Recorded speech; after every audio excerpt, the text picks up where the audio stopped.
Puis, c'est ça, notre premier conférencier est agronome, professeur au département des sciences végétales du campus McDonald de l'Université McGill. Ses principaux champs de recherche touchent à l'horticulture, la culture en serre, l'agriculture urbaine et depuis 2009 à la culture de la patate douce. La demande pour la patate douce est en pleine croissance au Québec, mais le marché local est surtout comblé par des importations des États-Unis. Les producteurs biologiques du Québec devront choisir des cultivars et des méthodes de production appropriées pour cette culture. Donc, sans plus tarder, je vais laisser la parole à M. David Weiss.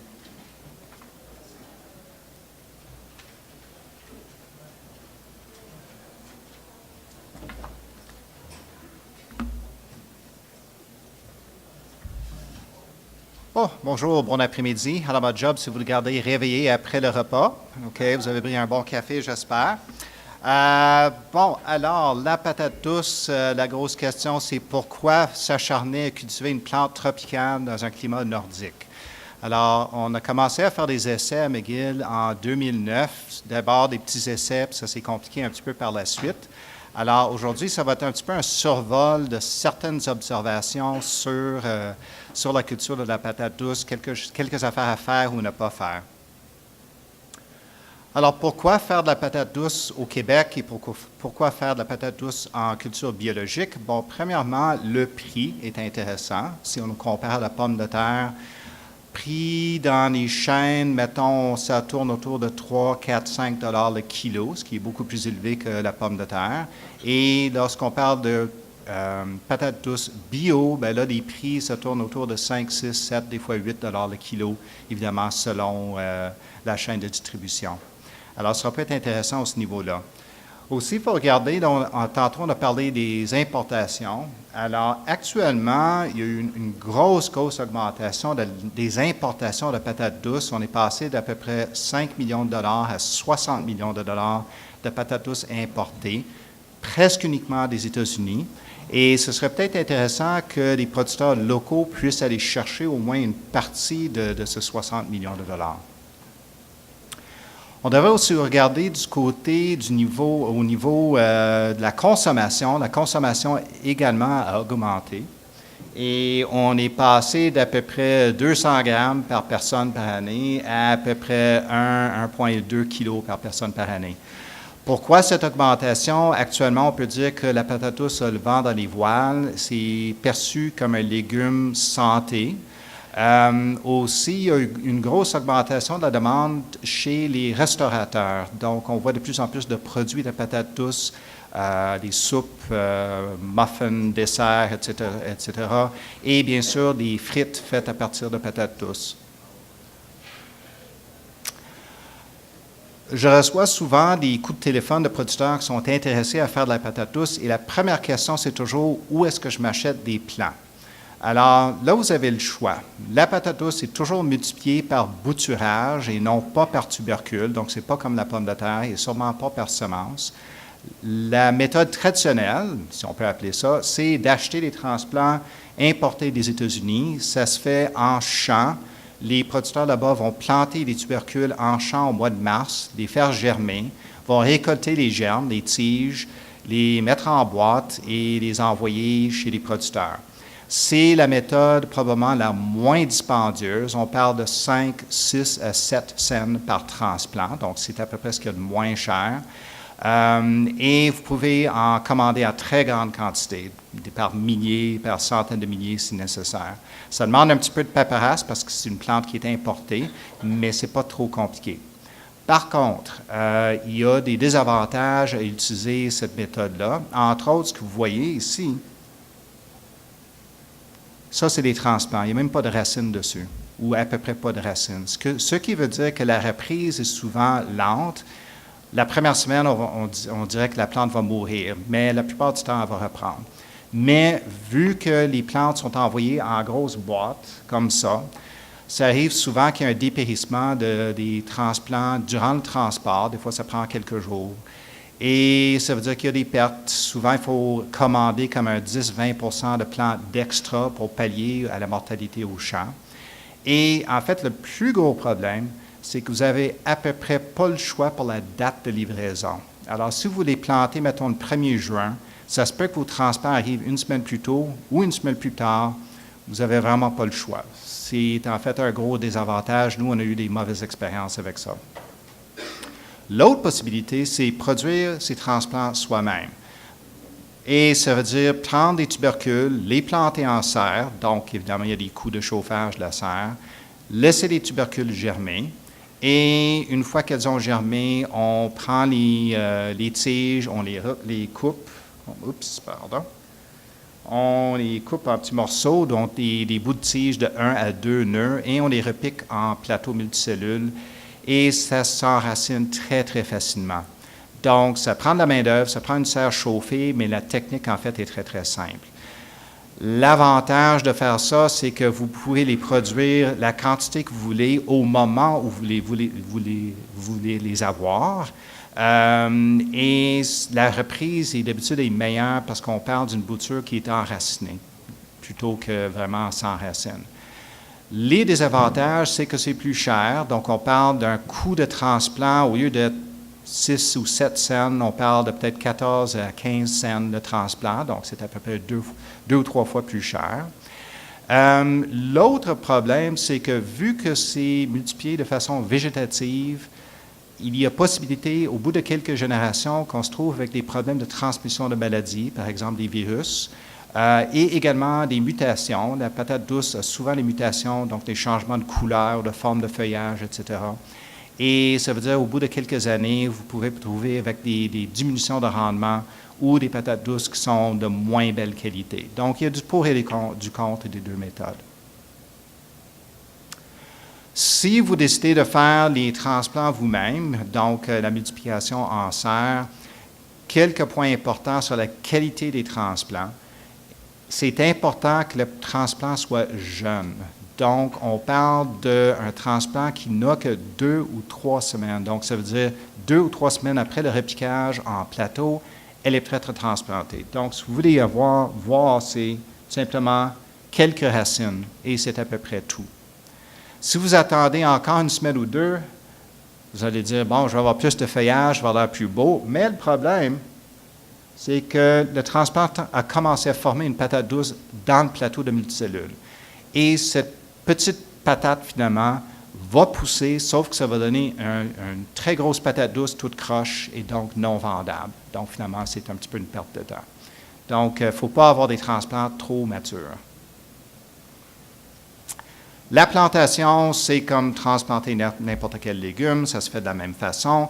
D'habitude, on essaie de planter début juin. Avant ça, le sol est trop froid, même s'il n'y a pas de gel. Ici, on a transplanté sur paillis plastique. Nous, on a toujours fait ça sur paillis plastique pour 2 raisons, contrôle des mauvaises herbes et pour réchauffer le sol. Pour la densité de plantation, plusieurs possibilités. On vise des populations d'à peu près 17 à 35 000 plants par hectare. Pour l'espacement entre les rangs, nous, ce qu'on utilise, c'est à peu près 2 mètres entre les rangs. Pourquoi 2 mètres? C'est à cause de notre machinerie qui n'est pas adaptée à faire des rangs plus serrés. Je crois qu'idéalement, vous devrez peut-être viser à peu près 1,5 mètres entre les rangs. Ce serait probablement plus pratique. Mais en tout cas, ça dépend de la machinerie. Sur le rang, on parle de 25 à 30 cm entre les plants, environ. Désherbage. Bon, ça, c'est toujours un problème dont on a parlé beaucoup ce matin. Et le problème avec les patates douces, c'est que c'est une vigne, donc qui couvre le sol. Et rendu au mois d'août, c'est à peu près impossible de faire du désherbage mécanique ou même à la main. Ça veut dire qu'il faut faire un bon désherbage en début de saison. Donc, tout de suite après la plantation, en juin, début juillet, de passer à quelques reprises, soit avec un sarcleur, soit des herbages manuels, parce que rendu fin juillet, début août, c'est impossible de rentrer dans les champs sans piétiner les plantes. En passant, si vous voyez la couleur mauve sur le feuillage, c'est tout à fait normal. C'est à cause du cultivar. Le cultivar s'appelle Bellevue et elle se distingue par son feuillage mauve. Donc, ce n'est pas une carence en phosphore. En parlant de cultivars, il y a beaucoup de cultivars qui sont disponibles. Et une chose, en fait, ça peut être intéressant pour des gens qui font de la mise en marché de vente directe, donc en panier ou des kiosques à la ferme ou des marchés de producteurs, parce que ça vous permet d'offrir une grande variété, non seulement en goût, mais en couleur également. Alors, qu'est-ce qu'on cherche lorsqu'on essaie de choisir ces cultivars? Bon, plusieurs affaires, évidemment, le rendement, c'est toujours important. L'activité, bon, là, on a peut-être un petit peu moins de choix, mais couleur de la peau, couleur de la chair, il y a des différences de goût et également des différences dans la résistance à certaines maladies. J'ai passé quelques copies de cette feuille-là sur les tables. J'en ai quelques autres. De toute façon, si vous ne l'avez pas eu, je vais vendre ceux-là 5 piastres chaque. Non, vous allez voir ça sur le site web plus tard, ça va être affiché. Et là, premièrement, j'ai une liste de cultivars qu'on a essayés. Ça, c'est toutes les variétés à chair orange, ce qui est le plus courant, du moins en Amérique du Nord. Mais ailleurs dans le monde, ce n'est pas nécessairement le cas. Juste pour passer en revue certains des cultivars ici, un cultivar dont on entend beaucoup parler, surtout en climat nordique, c'est la variété Georgia Jet, qui est une variété qui date des années 70.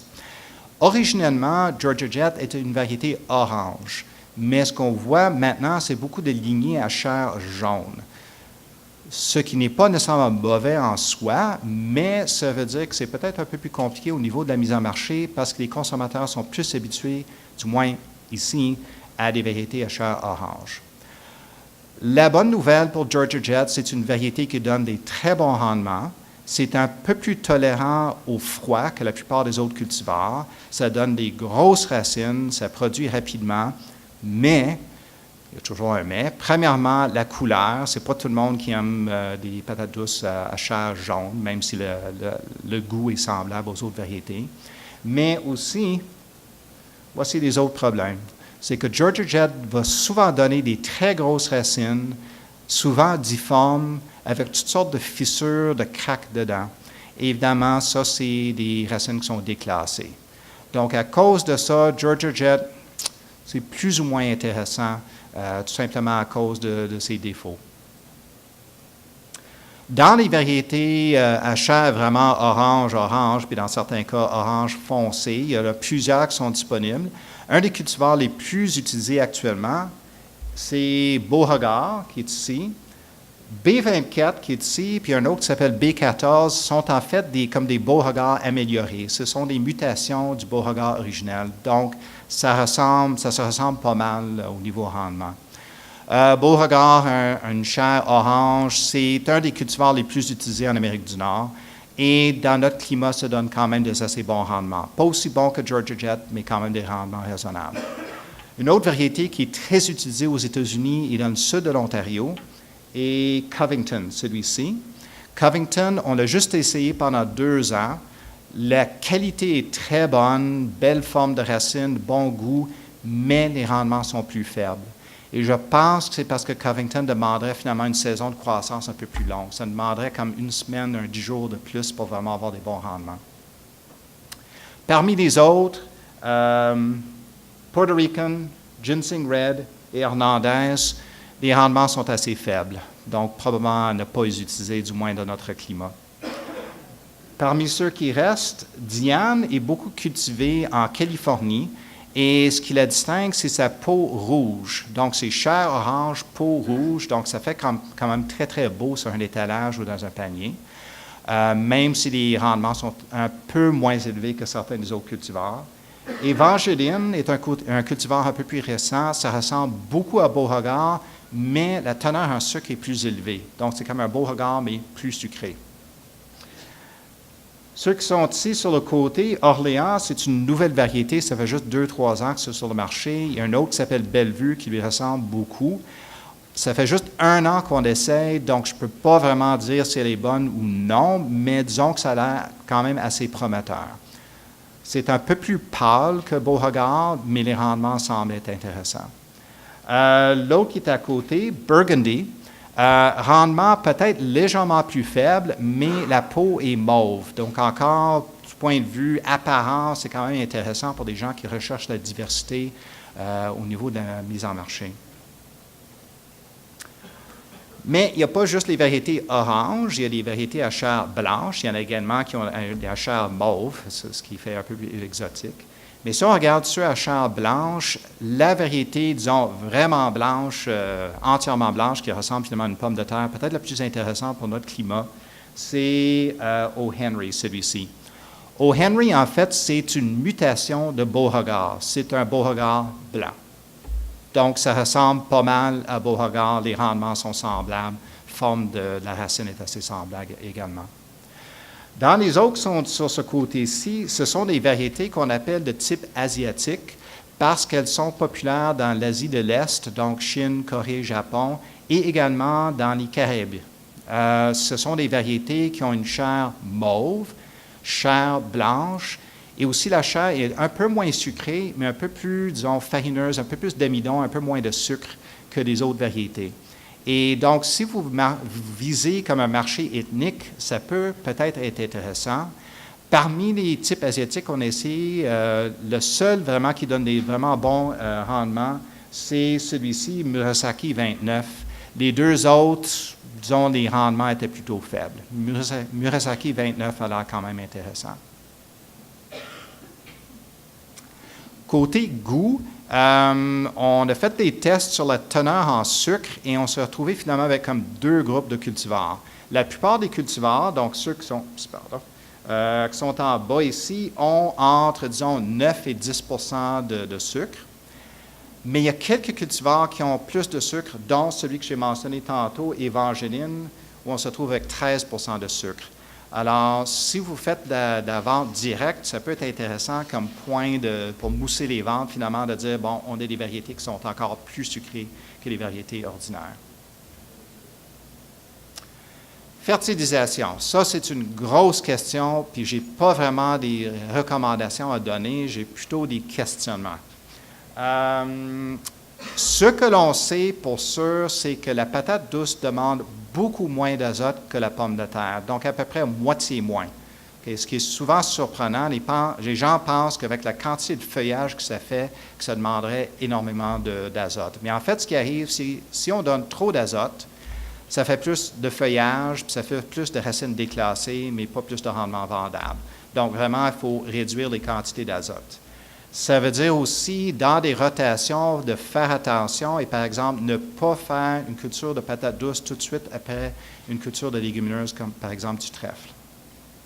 Pour les autres éléments, le phosphore et le potassium, comme vous remarquez, j'ai mis des gros points d'interrogation, on ne sait pas exactement. À peu près les seules recommandations qu'on a pour la fertilisation de la patate douce nous viennent des États-Unis. Évidemment, les conditions de croissance ne sont pas les mêmes. Donc, je ne peux pas vraiment vous donner de recommandations. Si quelqu'un est à la recherche de projets de recherche, bien, faites-le donc sur la fertilisation de la patate douce. Ça répondrait à beaucoup de questions. Bon, la patate douce, c'est une plante d'origine tropicale. Elle aime la chaleur. Et qu'est-ce qu'on fait pour aller chercher de la chaleur? Bon, paille de plastique noir, évidemment, ça aide à chauffer le sol. Certains producteurs essayent également d'utiliser des couvertures flottantes, donc des bâches, des mini-tunnels. Il y en a même qui sont allés encore à l'extrême, des grands tunnels, ou carrément la culture en contenant. Bon, la culture en contenant, c'est le fun en petite quantité dans votre jardin. Genre agriculture urbaine, mais c'est sûr qu'en grande quantité, ce n'est pas pratique. Grand tunnel, j'ai vu des résultats de quelques essais et les résultats sont mitigés. Des fois, ça augmente le rendement, des fois, non. Puis, considérant le coût d'un grand tunnel, j'ai comme l'impression que ça ne vaudrait pas la peine de mettre des patates douces en grand tunnel. Pour les autres couvertures flottantes, ça vaudrait peut-être la peine, surtout en début de saison, si vous avez, mettons, vous plantez fin mai, un peu plus tôt, et vous voulez garder les plants au chaud pour les quelques premières semaines. Mais je pense que ça ne vaut pas la peine de garder les couvertures flottantes plus que, mettons, quelques semaines.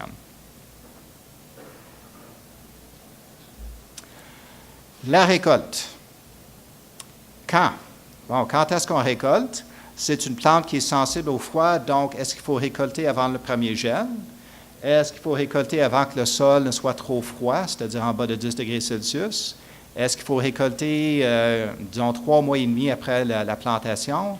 Ou est-ce qu'il faut récolter après 550 degrés jour?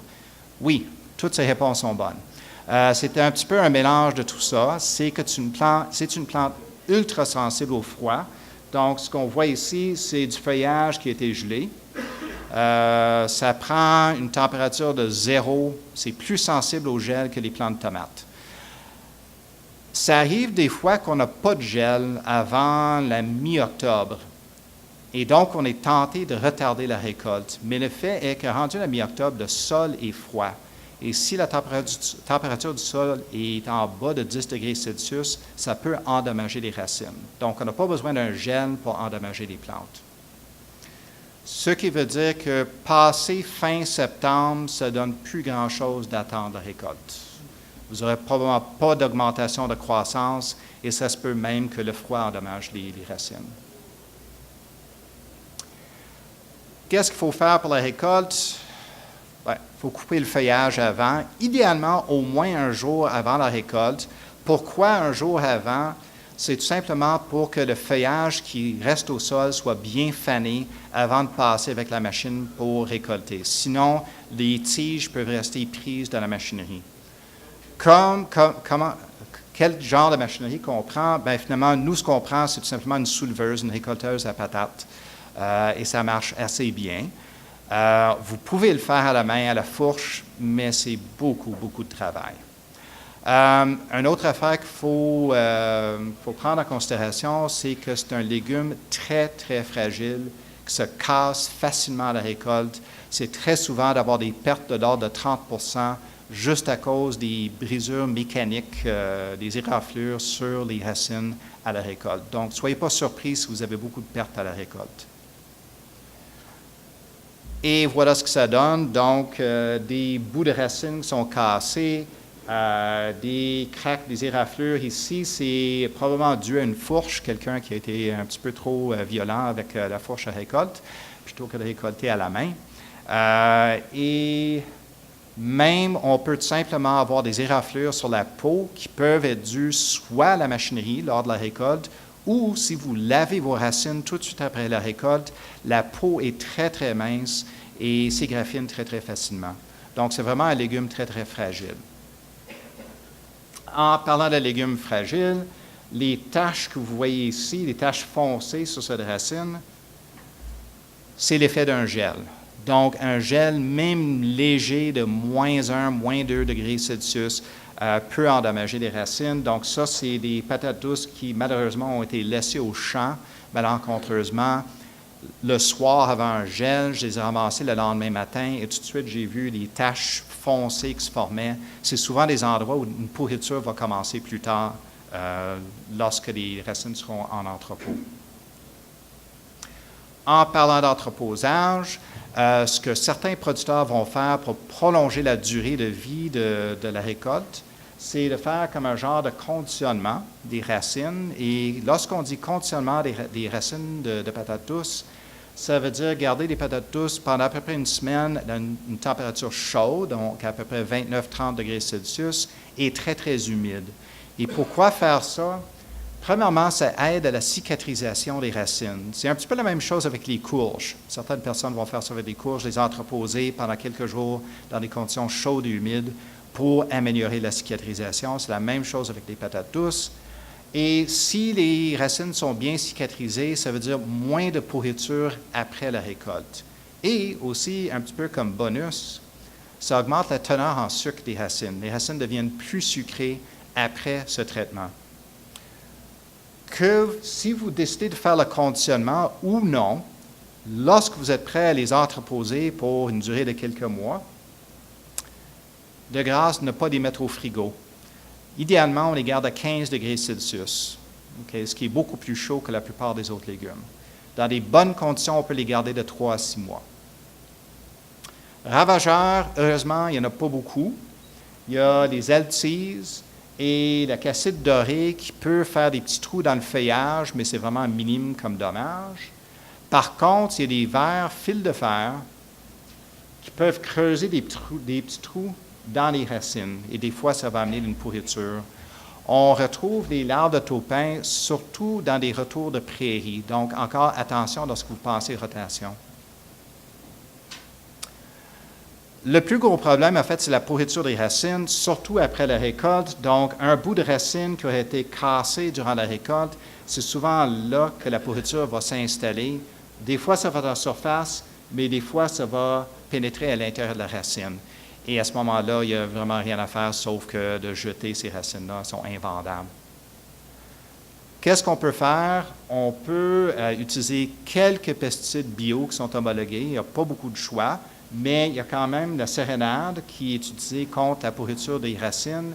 On peut utiliser le Stohox, qui est du peroxyde dilué, en entrepôt encore pour traiter les racines contre certaines pourritures.